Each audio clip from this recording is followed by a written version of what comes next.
Bound Pravitat Plat Lao, Salt Lake Butharam Part 2.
ว่าในที่จะภาพเพื่อนถวายที่จะภาพเทียนไก่บูชาถ้ำที่เพื่อนถวายพระเหลวนี่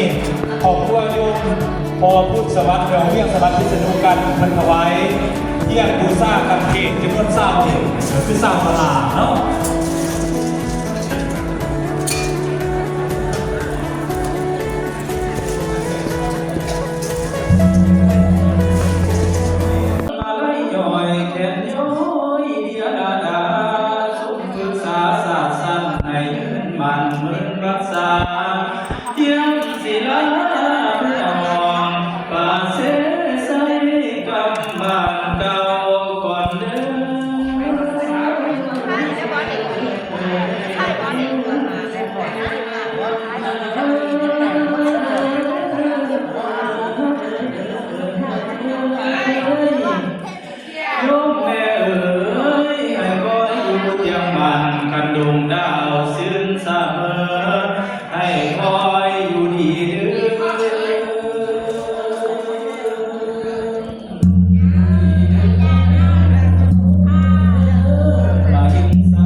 ปัสสิมามิทิตาสาระสาระโลกัสสะสุสินกระจกทวนภาษาหลายทวนชันคาถาตลอดทวนอยู่ในทวน13กันแน่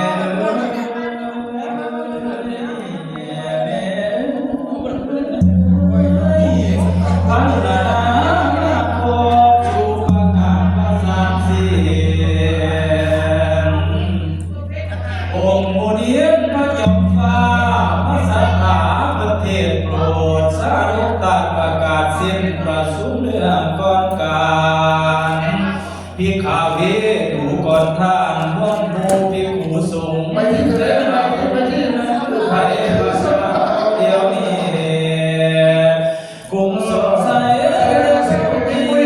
ปีทุลงผู้โลกซาได้แก่พระสุทโธธนาบิดาสัตตานประเสริฐทรงรู้สดียอดตมนักการก่อนพระสมนี้ฤาษีมหามายาผู้ยอดยิ่งอิงอามมาที่นุ่งนั่งชอบไปนั่งชอบไปเสียสง่าชอบไปเศร้านั่งโสธาเดือพิมพ์ผ้ากินแก้วผู้กายเกี่ยงเจ้าพังเจ้าพังที่เป็นพระลูกคนนี้นะที่แลบปาดเบื้องบรรดา ลาสาธุมังสังฆายาจาเจ้าโยกบอกมาเตหัวกันทวันวานิสานาหานวาโกทางหลายภูมิใดปาทานาหายาโยเจตุนแลภายาเพื่อจะได้เห็นหน้าพระศรีเจ้าตนซื้อไว้อย่าไม่ไกลรักความจริงแต่เรื่องกินยาบูสาแล้วฟังยังมาเวียนสันตะทำด้วยกันเข้าลงจังแก่เรียนเจดังปาโพธาเจ้าห่างตาเจนสนาวะบุคลผู้ใดได้ฟังธรรมมาเวสันดอนเสวามหาเวสันตาราสาโรให้ได้แล้วในคืนวันเดียวใหญ่เขียวขึ้นขับมาชุดการชุดการความดวงดีใจจากไปขึ้น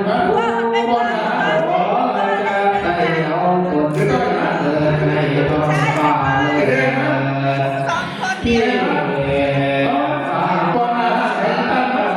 เสียงจากอานุติวัดโมมีดานา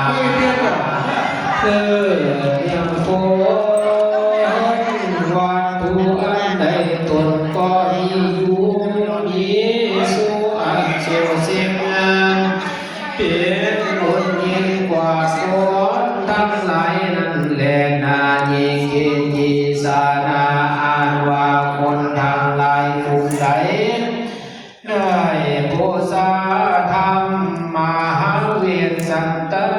แล้วก็จะไกลการเที่ยวจากพายาคำยุนาก็ได้ไปยินดีไรเป็นจะทำเป็นนาเป็นจะได้ยินดีก่อนปันเสือสักกันพี่น้องมีสุขขันสมสื่อคุณผู้วาตานาพอในบูชาธรรมมหาเวสสันตลาเจือมาคอยข้า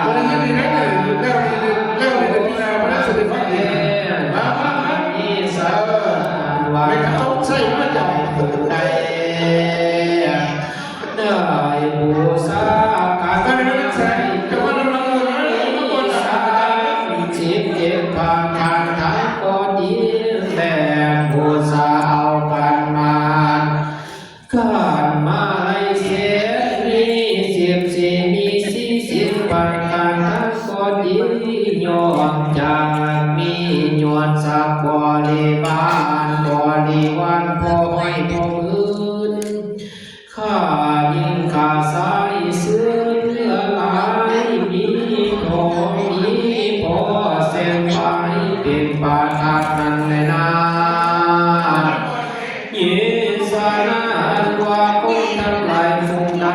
ในบูชาเอากันทัดสะพนกันเข้าเมียนสิบเก้าพาคาถาด้วยอันเขาลูกจักกิ่งแววดังนั้นภาลาบุญอันนั้นก็จะทรงให้ได้ดังคำพัฒนาโอ้ได้แก่ออกแก่พวนโอยอาคือว่าในทางภาษามียอดโซฟาอันมีเกียรติพิจารณาแล้วได้ด้วยแก้วจิตประการบัญชาในใดสร้างมาทั้งหลายมวลสุขสรรพสิ่งข้า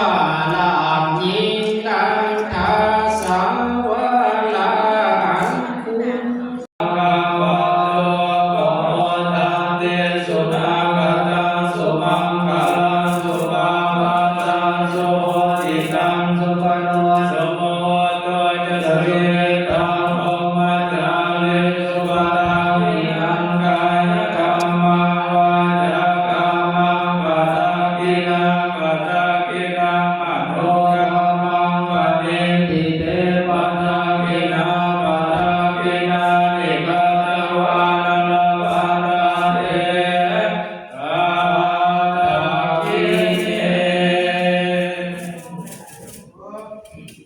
เอากาโอุทิศและเพเปตาธนาเดอ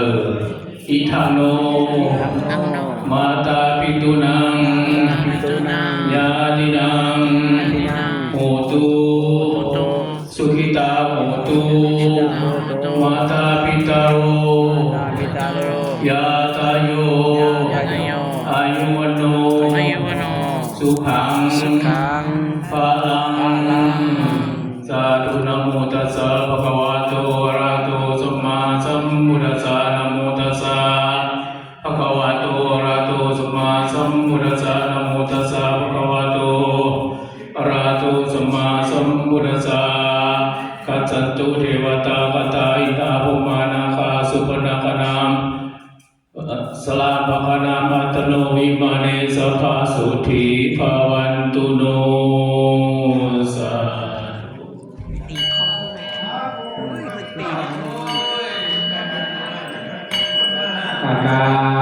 เดือนห้าเริ่มจากวันที่5หาวันที่11ก่อนวันวิสาขบูชาอาตมาจะได้จัดงานปฏิบัติธรรมเด้อออกตนญาติโยมเดือนห้าผู้ใดมีโอกาสมีเวลาก็มาห่วงปฏิบัติธรรมนำมาห่วงฟังเทศน์นำมีเวลายามใดก็มายามนั้นมาถวายเพลถวายจังหันก็ได้เด้อและในวันที่11มื้อบุญวิสาขบูชาแท้ๆนะอาตมาคิดว่าอาตมาอยากเวียนเทียนตอนบ่ายๆเอาขอน้ำจะว่าเขาได้ทำพิธีเวียนเทียนได้นุ่งสุขขาวมาตักบาตรแล้วก็เวียนเทียนมาไหววันวิสาขบูชาน้ำกันเพราะว่าอาตมานี่ยังไงวันวิสาขบูชานี่ให้ได้เป็นงานที่ให้ออกตนญาติโยมให้ลูกให้หลานได้รู้จักให้ได้อันนาให้เจ้าได้รู้ว่าวันวิสาขบูชาซึ่งเป็นวันประสูติตรัสรู้และเสด็จนิพพานขององค์สมเด็จพระสัมมาสัมพุทธเจ้าก็เลยว่าอยากให้ชาวพุทธของเราเนี่ยได้มาร่วมกันจะเอาวัดเอานี่แหละเป็นหลักคือว่าอยากให้ร่วมกันทั้งวัดเซียนดีแน่วัดเลเติ้ลแน่วัดออเติ้ลแน่ถ้าเป็นไปได้จะได้วัดคณีก็รวมน้ำอยากให้จัดแบบเป็นว่าคือวิสาขInternational วิสาขบูชาอันนั้นอันนี้ก็ฝันของอาตมาอยากให้มารวมกันแบบนั้นเพราะว่าวันวิสาขบูชาเป็นวันสำคัญ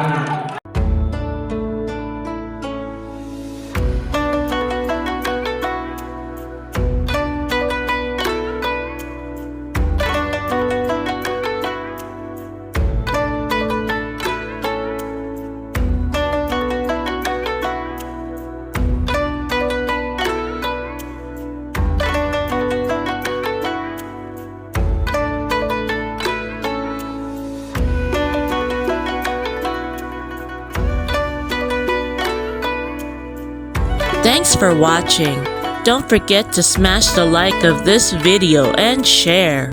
Subscribe to our YouTube channel, Tonmisai Family. Much appreciated.